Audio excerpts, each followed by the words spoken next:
रहमत है।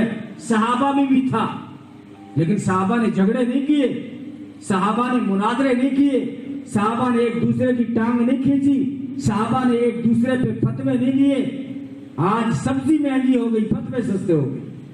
फलानो काफिर, वो नबी ने कौन माना, वो काफिर, जन्नत में वो कौन जावे, तो तू एक लो जन्नत में कबड्डी खेल सीखे, वो कौन जावे, तेरी खरीदी हो रही है क्या जन्नत? क्या ये ठकोसले बना रखे, क्या लड़ाने की बात है? ईमान पे खात्मा हो गया, उससे कोई नहीं रोक सकता। नबी ने फरमाया, जिसका आखिरी बोल ला इलाहा इल्लल्लाह मुहम्मदुर रसूलुल्लाह सल्लल्लाहु अलैहि वसल्लम है, वो सीधा जन्नत में जाएगा बगैर हिसाब और किताब के।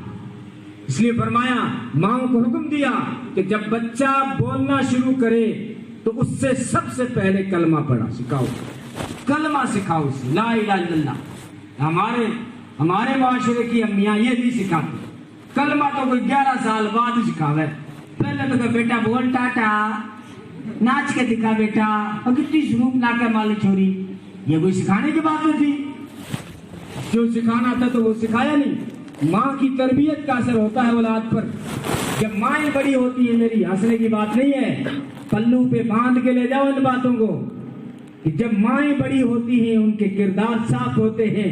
जब माएँ मुसल्ला बिछा के सजदे करती हैं तो उनका देखा देखी छोटे बच्चे भी टूटे फूटे सजदे करते हैं। माँ जब खदीजा थी तो बेटी फातिमा पैदा हुई, माँ जब फातिमा थी तो बेटे हसन हुसैन पैदा हुए। अब माँ रिमांड उठा के नाटक देखसी तो नाचन वाली नस्ल पैदा होसी। माँ का किरदार बहुत जरूरी है। तुम्हारी ड्यूटी की इस्लाम ने कमाना तुम पे लागू